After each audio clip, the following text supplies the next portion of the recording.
She was the kind of woman a room forgot the moment she left it. Elara Bramwell had made herself that way on purpose, and if you had asked her why, she would have said only that a plain woman with a fatherless girl and no coin to spare could not afford to be noticed. The village of Aldermere knew her as the mender, the one who could turn a boot sole or a torn glove inside out and hand it back whole for whatever a household could spare, and asked nothing more of her than that. It was the last week of January, and the cold had teeth in it. Wood smoke hung low over the thatch. The stream that cut past the mill had gone white and silent under its skin of ice, and the smell of tallow and wet wool filled the one room where Elara sat close to the fire with a basket of other people's ruined things in her lap. Her daughter Wren, 7 years old and thin as a reed, sat on the hearthstone turning a chestnut in her fingers and watching the flames the way children watch things they are too young to be afraid of yet. By the time the parish had finished talking about Elara Bramwell that winter, half of what they said would not be true. That came later, for now there was only the fire and the wind working at the door, and a pair of gentleman's gloves in her lap with the seams split at both thumbs, waiting for her needle. She had a gift for small mendings, and no gift at all for asking to be paid what they were worth. If you are enjoying stories like this one, take a moment now to subscribe to the channel so you do not miss what comes next. Wren went out for water a little before dusk, the pail swinging against her knee, and she did not come back when she should have. Elara set the gloves down and went to the door twice before she heard the girl running, her breath tearing, one shoe lost somewhere behind her in the snow. "There is a man," Wren said, "by the bridge. He is tied." Elara did not stop to ask which bridge. There was only the one, the old stone hump over the mill race, its parapet crumbled on the eastern side, a bridge the parish had been promising to mend since before Wren was born. She took her shawl and the kitchen knife, and went out into the failing light with her daughter's small cold hand in hers, and the wind came up off the water like something with an opinion.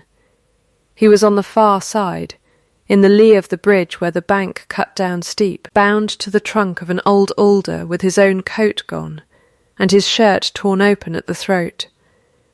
His wrists were lashed behind him, and behind the alder both. The rope crossed and crossed again, the way men tie something they mean to leave. His face was white with cold, not fright. His eyes were open. He watched her come down the bank the way a man watches weather he cannot do anything about, waiting to see what it will do to him. He did not call out. That was the first thing Elara noticed, and the thing she thought of longest afterward.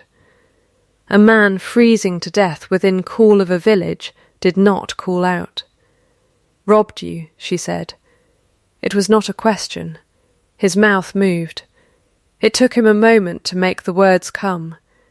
3 of them. Efficient men, he said. She did not waste time on horror or on questions about his name or his business on that road.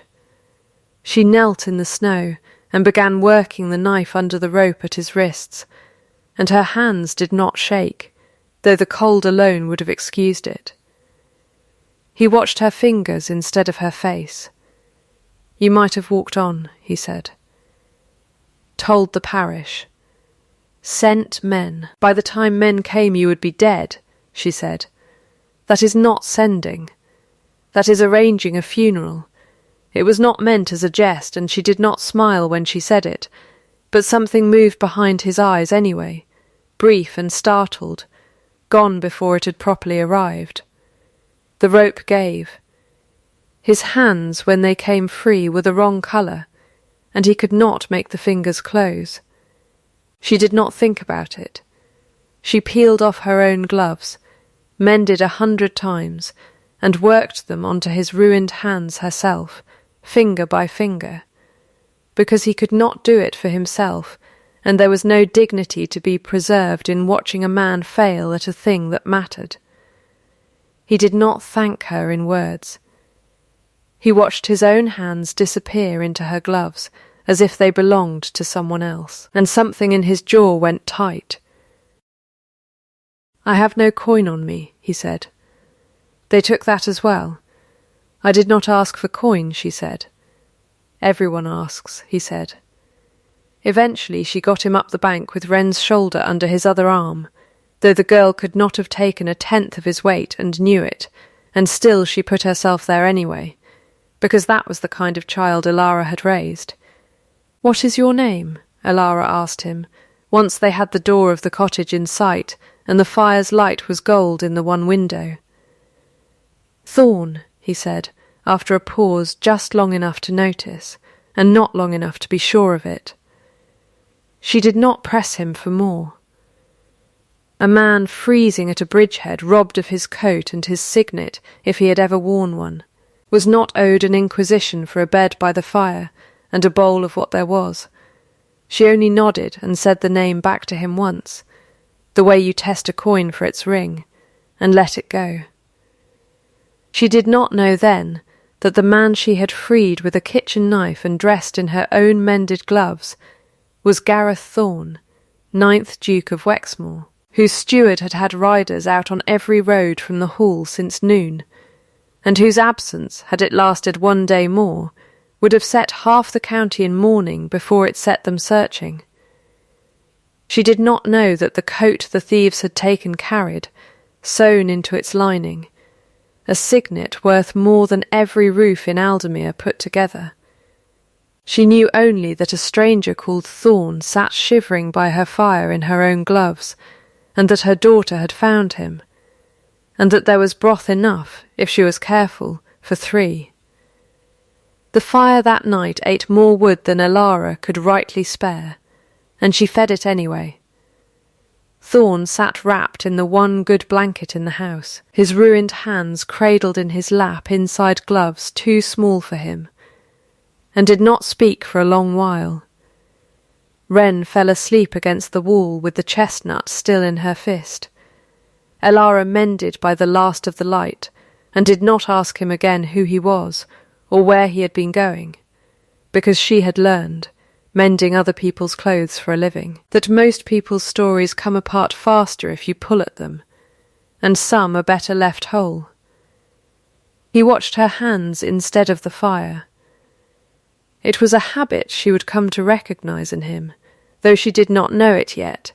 This way he had of studying whatever a person did without being asked to do it, as if the doing told him more than anything a person might say. "You did not ask what I was carrying," he said finally. "Most men would ask what was worth stealing." "I am not most men," she said. "I am not any kind of man at all." That, for the second time that evening, nearly startled a laugh out of him. He caught it before it arrived, the way she would learn he caught most things, and only inclined his head, a small, grave motion, as if she had scored a point in a game she did not know they were playing. "You will want paying," he said, "for the fire, and the broth, and the gloves you have given away to a stranger." "I will want my gloves back when your hands mend," she said. "That is all I will want." He did not answer that.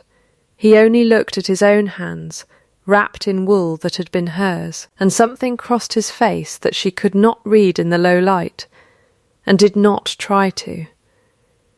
He stayed 3 days before his own people found him, and in those 3 days Elara Bramwell went on being exactly the woman she had always been, when she believed no one of any consequence was watching, and the man she knew only as Thorn watched every hour of it, and understood, long before she did, exactly what he had been given.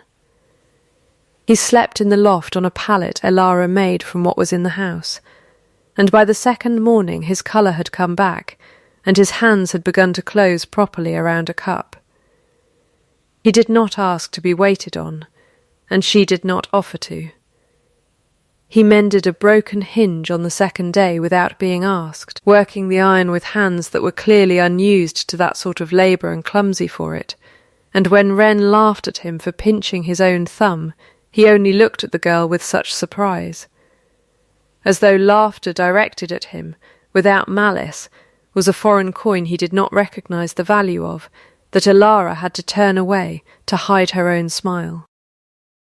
The village noticed a stranger in the mender's house within a day, as villages do, and by the second the noticing had turned to talk, the particular kind that begins with concern for a widow's reputation and ends nowhere good. Alara heard none of it directly. She heard it the way the poor always hear such things, second-hand, from a customer who set down a mended coat with her payment 2 farthings short, and a look that said the shortfall was itself a kind of judgment. Thorn noticed that too. He said nothing about it to her, but that evening she found, folded into the basket, where finished work waited to be collected, 2 farthings more than the coat had been shorted, with no note and no explanation, and when she looked up at him, he was occupied with the fire and did not meet her eye. "I did not ask for that either," she said. "You did not ask for the first thing you were shorted," he said. "I imagine you have made a habit of not asking. It buys nothing, asking," she said. "It only tells people what you need, and then they have something to hold over you." He turned that over as if it were a stone worth examining from more than one side. Then he said, quietly, "That is not a philosophy. That is a wound with a philosophy grown over it." She did not answer that, because it was true, and because she did not care to explain to a stranger why a woman raises a daughter alone and learns to want nothing out loud. He did not press her. He had, she was coming to notice, a way of leaving a silence exactly as long as it needed to be and no longer, and stepping back into the conversation at precisely the moment it would not hurt her to continue it. On the second night, after Wren had gone up to the loft to sleep beside him, rather than leave a stranger the only one awake, he asked Alara about the child's father, and she told him, in perhaps 11 words, that there had been a fever 4 years past, and that was the whole of that. He did not offer sympathy she had not asked for.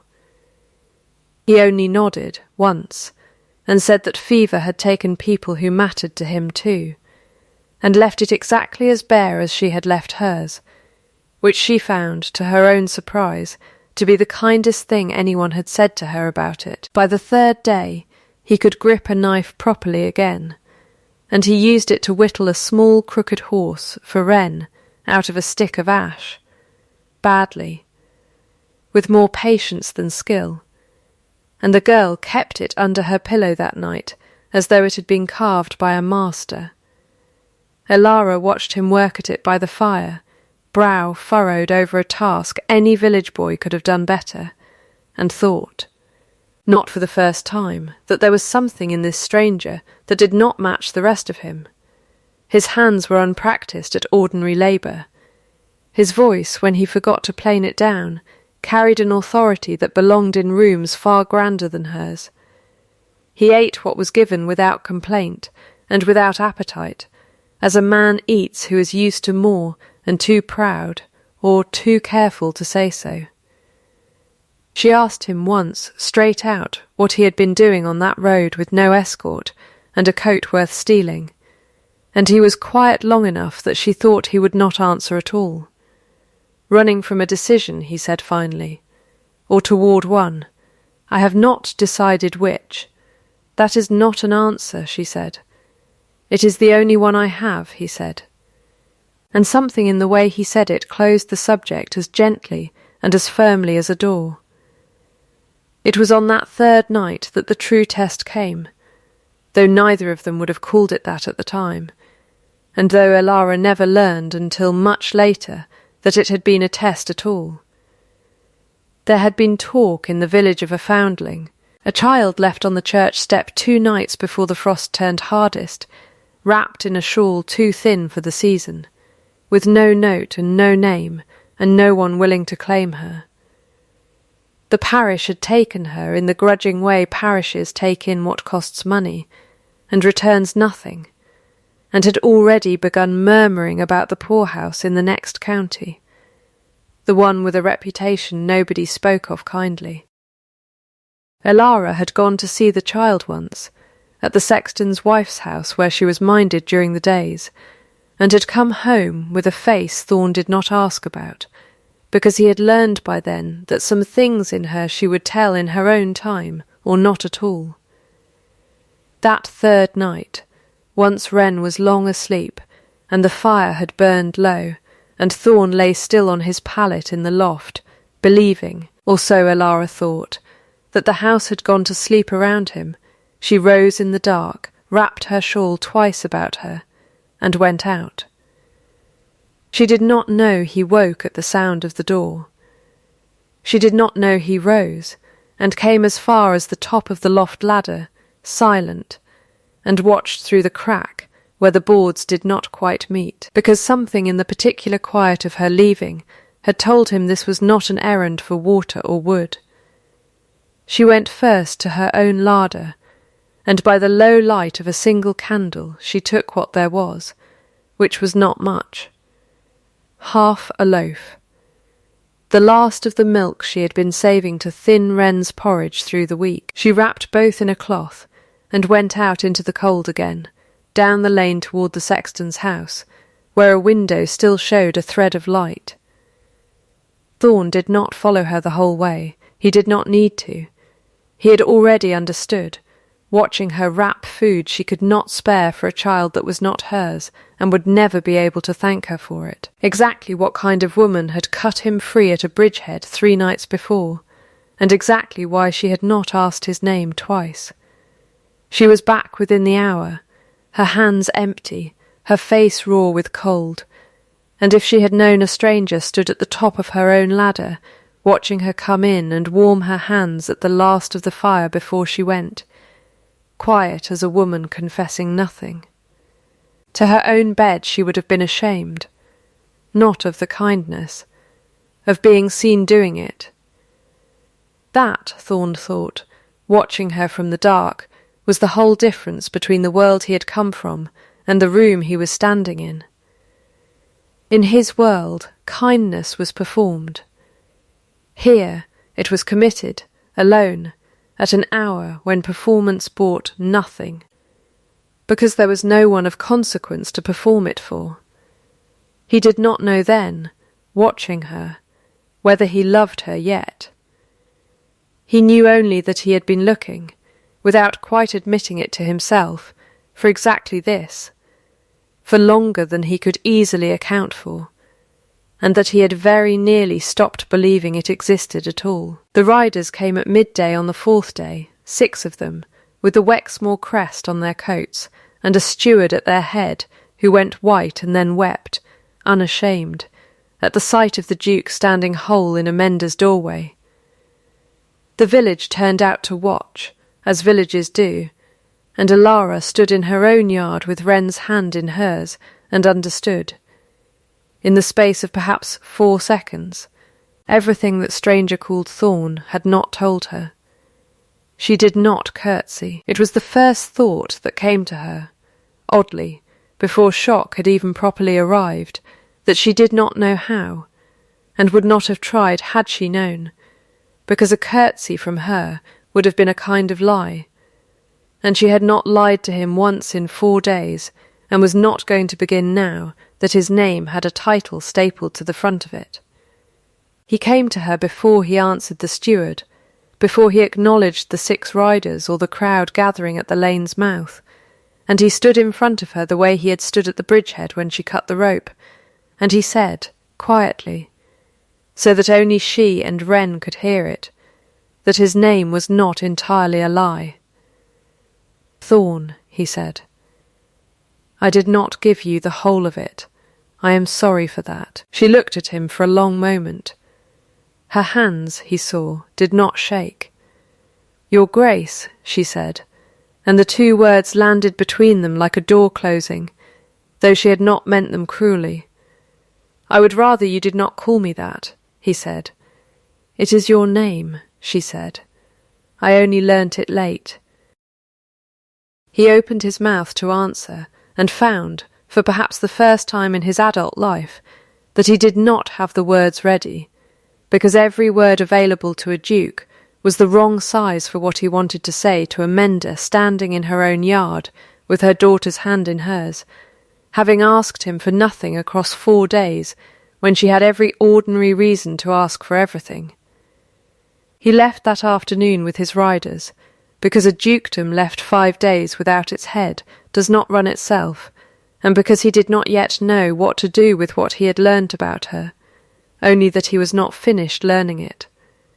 At the gate he turned back once, and their eyes met across the whole width of the yard, and he did not wave, and she did not either, and Wren, small and unguarded, was the only one who lifted her hand. She did not know then that he would spend that night, and many after it, arranging quietly for a chest cough to be seen by a doctor from 2 counties over, for a foundling's parish keep to be paid a full year in advance by a benefactor, who asked, specifically and by name, not to be named. She only knew, watching the riders go, that the gloves on her own hands, when she looked down at them, were still his, forgotten in the confusion of his leaving, and that she did not know whether to be glad of the excuse to see him again, or ashamed of how much she wanted one. The talk in Aldermere changed its shape within a week, the way talk does when it discovers a better target. It had been, before, a low and idle thing, concerned with a widow keeping a strange man under her roof. Now it had a duke in it, and talk with a duke in it does not stay low or idle for long. Elara found herself watched in the market in a way she had spent 7 years training people not to do, and she did not enjoy it, and she said so to no one, because there was no one it would have helped to say it to. The gloves sat on the shelf above her hearth where she had put them, mended once more where his hands had strained the seams, and she did not send them back, and told herself this was only practicality, that a duke's household would send for them, or not as it pleased them, and that it was not her place to trouble a man of his rank over a pair of old gloves. He did not send for them. He came himself, 11 days later, on a grey afternoon with rain threatening, alone, without the 6 riders, on a horse he tied to her fence-post like any ordinary caller, and knocked at her door with his own bare hand. She did not pretend surprise, and she did not pretend gladness either, though both were somewhere in her, tangled past separating. "Your Grace," she said again, and this time there was an edge in it that had not been there the first time, because 11 days of the village's talk had taught her something about the cost of having freed a duke from a rope. He heard the edge. He did not flinch from it. "I have come for my gloves," he said, and then, before she could reach for them, added, "That is not true. I have come because I wanted to see you again, and could not think of a better reason to give my own steward for the ride." She did not answer that at once. Wren, in the corner with her chestnut and her small crooked horse, watched the two of them with the frank attention only children manage, and said nothing, and understood, perhaps, more than either adult credited her with. "You did not tell me who you were," Elara said finally. 4 days under my roof, and you let me believe you a stranger with nothing." "I did tell you who I was," he said. "I told you my name. I only left out my title, and my house, and every advantage that comes with them, because I wanted, for once in my life, to be looked at by someone who did not already know the price of looking." "And did you like what you found?" she asked, "when you knew the price would not change how she looked at you either way?"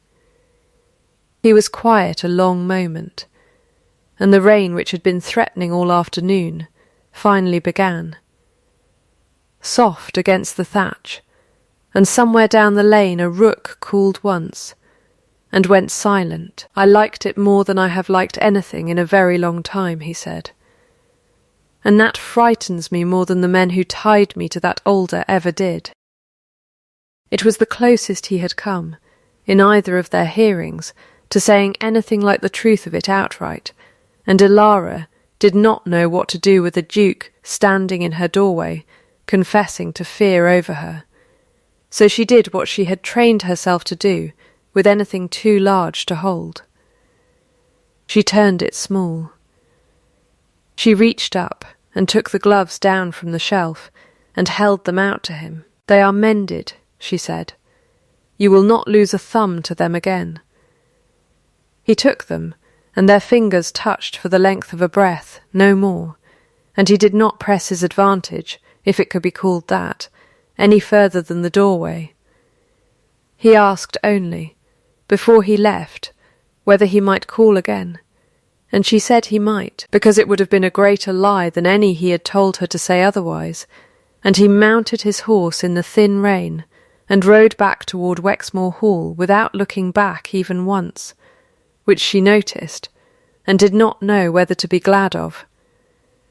He called again within the week, and then within days of that, and the shape their acquaintance took was not the shape either of them had expected. He did not come with gifts beyond what a working woman could accept without insult to her pride. A sack of flour left with no card, a length of good wool she found on her doorstep and never once saw him carry. He came instead with time, an hour here, an evening there, and spent most of it not talking, mending things alongside her the way he had mended the hinge, badly, with more patience than skill, while Wren narrated her small crooked horse's adventures to anyone who would listen. It was on one such evening, with the fire low and the rain a steady hush against the window, that he told her, in pieces, the shape of the grief he had carried into that road 11 days before she cut him free. There had been a woman before her, he said, of proper rank and proper fortune, whom he had been meant to marry, and who had, in a moment he had not been meant to witness, spoken to a servant girl with such contempt over a spilled tray that he had understood, all at once and too late for comfort, precisely what kind of wife she would have made, and precisely what kind of duchess she would have been. He had broken the match. The county had called him cruel for it. He had not corrected them, because the truth, that a woman's true face shows only in how she treats those who can do nothing for her, was not a truth the county wished to hear applied to its own daughters. "That is why you were on that road," Elara said, running from a decision. "Toward one," he said. "I did not know it yet, but I think I was looking for exactly what you gave me at that bridge, though I would not have known how to ask for it if you had offered it to my face instead of my back." She did not answer that with words. She reached over, in the low firelight, and set her hand briefly over his, where it rested on his knee, and did not hold it there long, because that was not the kind of woman she was, but he felt the weight of it for the rest of that evening, and for some while after, and understood it as an answer more honest than anything either of them had yet said aloud. He left that night having told her, in passing, of a rent he had quietly forgiven for a tenant family 2 farms over, and asked her, when she remarked on it, not to speak of it further, and she noticed, though she said nothing, that it was not the first such thing she had heard whispered of him since the village learned his name. A doctor sent here, a debt settled there, always without a name attached, always waved off if anyone tried to thank the source directly. She began, without quite deciding to keep a private accounting of these things, the way she had once kept an accounting of every unkindness the parish had shown her, except this ledger, she found, only grew warmer the longer she kept it. The frost had not yet broken when Lady Cassandra Vane came to Aldermary. and she came the way her kind always came into a place like that, with more horses than the errand required, and a laugh that arrived in 3 practised beats before whatever had provoked it deserved a laugh at all. She was Gareth's cousin, on his mother's side, raised half her life at Wexmoor Hall in the expectation, never quite spoken and never quite denied, that she would one day be mistress of it, and the 5 days of his disappearance had been, for her, less a horror than an audition, a glimpse of a house she had already half begun rearranging in her mind. His return whole and unmarried had been disappointment enough. The rumour that followed him back, of a mender's cottage and a widow with a fatherless girl, was an insult, she had decided, before she ever set foot in the village, to correct in person. She found Alara in the market, at the stall where she sold her mending, and she did not lower her voice, because lowering it had never once served her purpose. "So this is the creature," Lady Cassandra said, to no one in particular, and to the whole square at once. "I had heard she was plain. I had not heard she was quite so." She paused. Exactly the length required to make the word land, provincial. Alara did not answer at once. She set down the boot she had been resoling, and folded her hands, red-knuckled and steady, in her lap, and waited, because she had learned, mending gloves for gentry for 7 years, that the ones who wanted a reaction most were the ones least owed one. "You have nothing to say," Lady Cassandra said. "That is wise. There is very little a woman like you could say to a woman like me that would not simply confirm what I already believe. That you saw an injured man of rank fallen into your reach and took your chance while his wits were addled by cold." "I took a knife to a rope," Alara said, and her voice did not rise.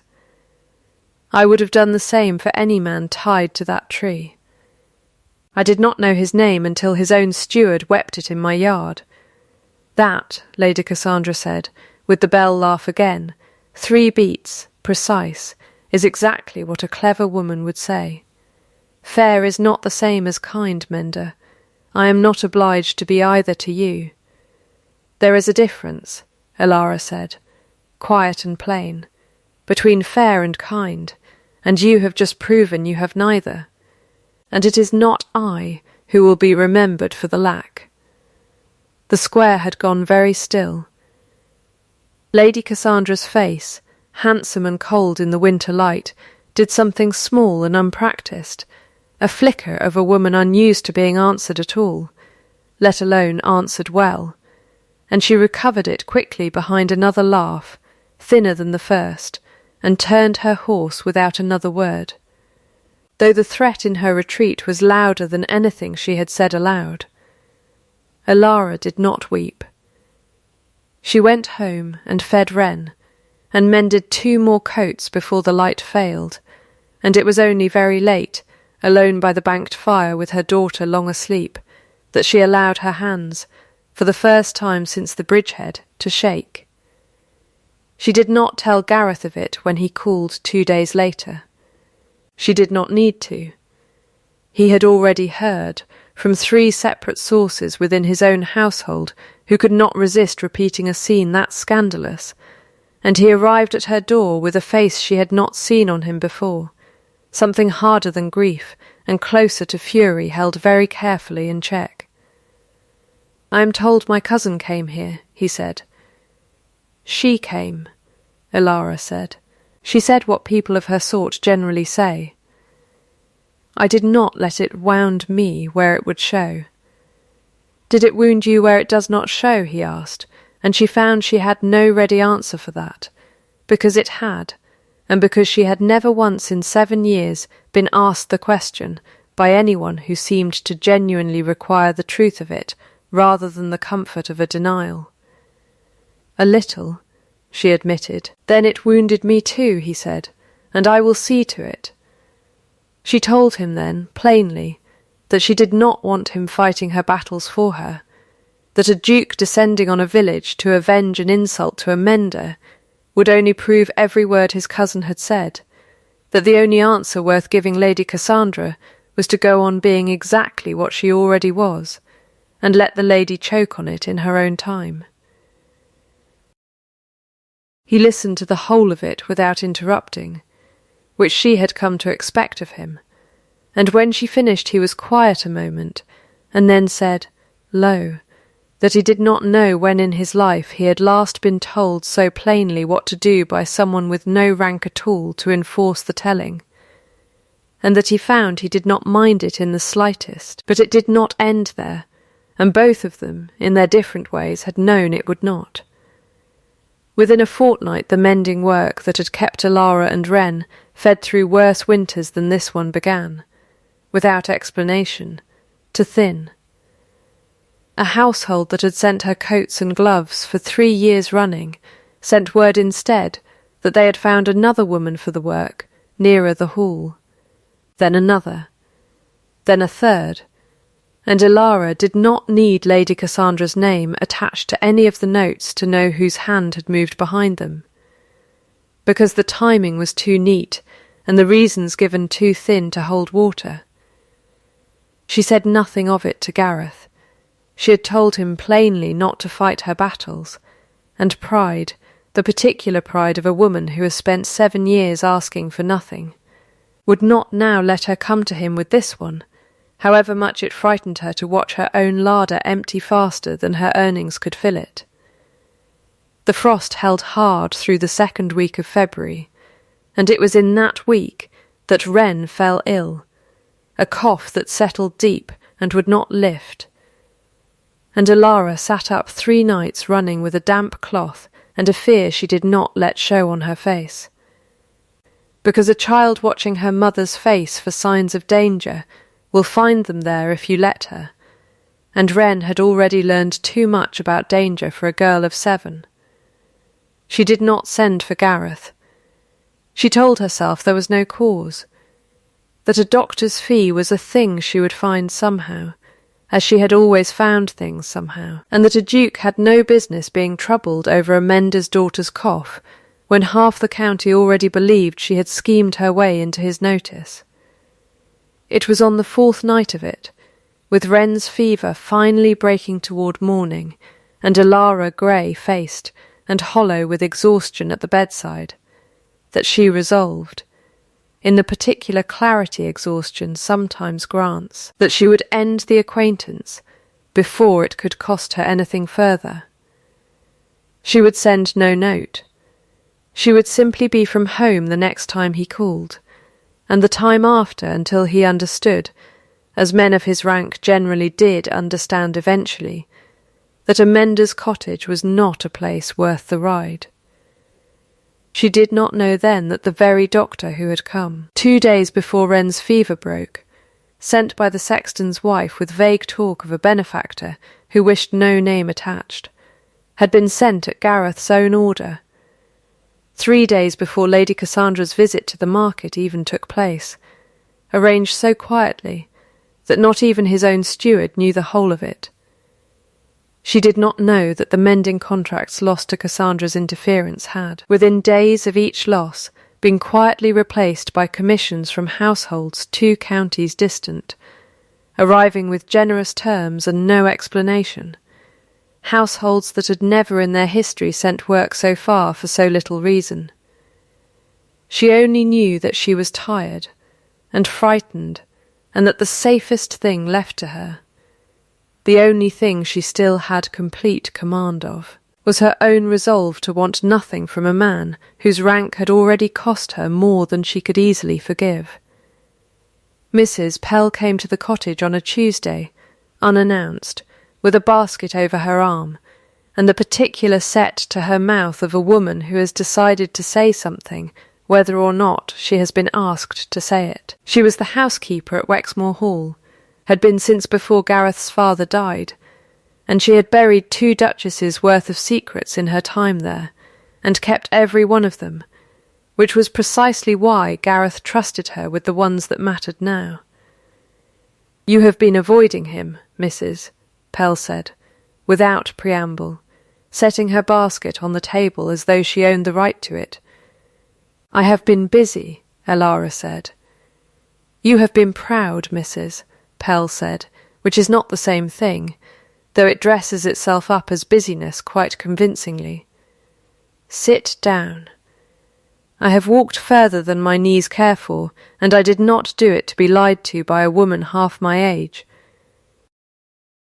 Elara sat, more from surprise than obedience, and Mrs. Pell settled herself across the table with the air of a woman about to unburden a ledger she had been keeping far too long. "You think the work dried up by chance," Mrs. Pell said. It did not. Lady Cassandra saw to that, and I will not pretend otherwise, because pretending otherwise has never mended anything in my experience. But you think also, I imagine, that it stayed dry. It did not do that either. Elara said nothing, and Mrs. Pell took her silence for permission to continue. "There is a Mrs. Feathering in Littlecombe who has been sending you commissions this month at twice her usual rate. She has never once, in the 11 years I have known of her, sent work outside her own parish. There is a doctor who came to this house for your girl, paid in full before he ever set foot on your step, who does not, as a general rule, treat anyone without a title attached to the fee. There is a full year's parish keep for a foundling child paid all at once, in coin, to a sexton who has never in his life seen a purse that size, and who was told, when he asked whose generosity it was, only that the giver did not wish to be named. Elara's hands, folded in her lap, had gone very still. I did not ask you here to guess who arranged those things, Mrs., Pell said, more gently now. I came to tell you plainly, because he never will, being the sort of man who considers it vulgar to be thanked for anything. He has been doing this, in one shape or another, since before he ever met you. There is a whole ledger of it back at the hall that I keep myself, because someone must, and he does not know I keep it, and would be embarrassed past speaking if he learned I had shown it to you. He asked me not to tell you any of this. I am telling you anyway, because I have watched that boy grieve a woman who never deserved his grieving. And I will not watch him lose the one who does over pride, that does neither of you any credit." Elara sat a long while in silence, and when she finally spoke her voice was not entirely steady, which was, for her, as close to weeping as the moment came. Why would he do all that, and never say a word of it? Because the saying is the part he does not trust, Mrs. Pell said. He has been loved before for being a duke.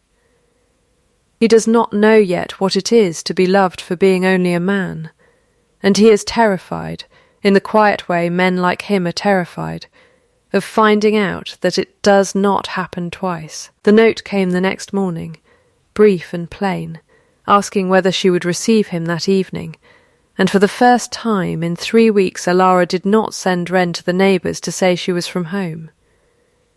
She sat by the fire and waited, and when he came, standing in her doorway with the cold still clinging to his coat, and a look on his face that expected, perhaps, to be turned away, she stood and said only that Mrs. Pell had been to see her, and watched something in him go very still, the way a man goes still when a secret he has guarded carefully has finally, gently, been taken out of his hands. They did not speak of it that first hour. He came in and sat, and Wren, recovered enough to be curious rather than ill, showed him her small crooked horse's latest adventures, with the enthusiasm of a girl who had missed him more than she would say. And it was only once the child was ebbed, and the fire had burned to its last hour, that Gareth set down the cup he had been turning uselessly in his hands, and said, quietly, that there was something he owed her, that he had been too much of a coward to give her plainly. "I did not lie to you at that bridge," he said, "but I let a lie stand in the space where the truth should have been, and I have gone on letting it stand in 100 smaller ways since. because I did not know how to tell you the whole of what I did without it sounding like a man buying affection he had not earned. You did not buy anything, she said. I wanted to see, he said, and here his voice roughened, who you were when you believed no one of any consequence was watching you. Not a duke's fiancé performing kindness for an audience that would repeat it favourably. Not a woman calculating what a rescued stranger might be worth. I have been asked to marry twice in my life by women who loved the house before they had ever troubled to learn my name, and I told myself, riding that road the night the thieves took me, that I would rather be tied to a tree in the cold forever than marry a third. And then you came down that bank with a kitchen knife and did not ask my name until you had already cut the rope. And I understood. Watching you feed a foundling child at midnight when you thought the whole house asleep around you, that I had finally found the only test that tells the truth. Not what a person does when they are watched, what they do when they are certain they are not. She did not answer at once. The fire popped, once, low, and settled. And what did you decide I was? She asked. The only honest thing I have found in 5 years, he said. I do not offer you my name tonight, because I am grateful to you, though I am. I do not offer it, because it would silence my cousin, though it would. I offer it, because I would rather have your no, given freely, than a yes from any woman in this county who has never once been tested the way you were, and never once passed it the way you did without knowing you were being tried at all. He did not press her for an answer that night, though she could see, in the careful stillness of him, exactly how much the waiting cost him. I will not ask you to decide tonight, he said. I will ask again in the spring, and your no will be as safe with me as your yes, because I did not come here to be repaid for a rope. I came because I have not been able to stop thinking of you since the moment you refused to let go of it. She reached across the small space between them, in the low firelight, and drew the glove from his right hand herself, finger by finger, the way she had once put it on him at a freezing bridgehead, except this time neither of them was cold, and this time his hand did not go loose in hers, but closed around it, careful, as though she were something that might yet decide to be elsewhere. Ask me again in the spring, she said, but you need not wait that long for my answer to this much. I do not want your name, because it would silence anyone. I want the man who mended a hinge badly, and did not once complain that I had nothing better to feed him than broth. He laughed then, a real laugh, unpractised and startled out of him the way it had been at the bridgehead, and never quite arrived, and it changed his whole face so entirely that Wren, half asleep in the loft, would say the next morning that she had heard a stranger in the house and come down to find only him. The spring came slow that year, the way it does after a hard winter, and when it finally arrived all at once. The way it does after a hard winter, too. Gareth asked her again on a morning, when the first green had only just begun to show along the mill race, not on one knee in some grand room at the hall, but standing at the mended bridge itself. The parapet finally repaired that spring at his own quiet order, though he let the parish take the credit for it. I will not press you for an answer today either, he began. And she stopped him with 2 words, spoken as plainly as she had ever spoken anything in her life. I will. It was the only word she needed, and it was, he told her later, the most honest sentence anyone had ever said to him, because it asked for nothing, and explained nothing, and simply was, entirely itself, there were conditions, because she was still the woman who had cut a rope without asking a name, and she set them plainly, the way she set every price she had ever asked in her life, which was to say rarely, and only when it mattered. "Never lie to me again," she said, "even by leaving something standing where the truth belongs. Speak to me plainly, whatever the room, whoever is listening. And let me keep my hands. I will not become a woman who does nothing with them." He agreed to all three without hesitation, and kept every one of them, which was, in the end, the whole of the story anyone in Aldermere needed to know. Lady Cassandra was not at the wedding, which was small, as dukes' weddings go, held in the village church with the parish looking on and Mrs. Pell weeping openly in the front pew, and no one in Aldermere thought it a loss. She had gone, by then, to live with a distant cousin in Bath. Her letters to Wexmore Hall returned unopened, not out of cruelty, but because Gareth had decided, plainly and without heat, that a woman who measures worth by a person's hands has nothing left to say to a household that has learned to measure it otherwise. A year later, almost to the week, the fire at Wexmore Hall burned low on a cold evening, and Gareth sat before it with Alara's bare hand laced in his, the two of them watching Wren, 8 years old now and fierce with it, teach a small girl, called Alice, not yet 2 and steady on her feet only lately, how to stack chestnuts into a tower that would not stand. Alice was theirs now, in every way that mattered, taken in properly and by name, no longer a parish charge but a daughter of the house, and she fell over laughing every time the chestnuts scattered, and no one in that room thought it anything but exactly as it should be. There were gloves in every room of Wexmore Hall that winter, mended and plain, because Alara had never once stopped mending, duchess or not, and because Gareth had made certain every servant in the house knew that a torn seam brought to her was met with patience and not with pride. The bridge at Aldermere held through every flood that followed, sound stone from parapet to footing, and travellers who crossed it never knew, and did not need to know, that it had once nearly cost a duke his life, and had instead given him the whole of it. Character, the old women of Aldermere took to saying afterward, whenever the story was told over a fire on a cold night, is not what a person does when the world is watching.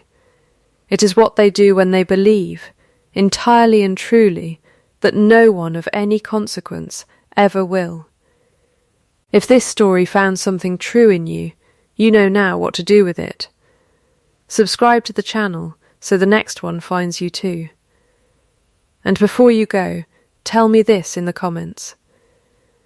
If you had come down that bank in the snow and found a stranger tied to that tree with no name and no coat, would you have cut the rope first and asked who he was after, the way Alara did?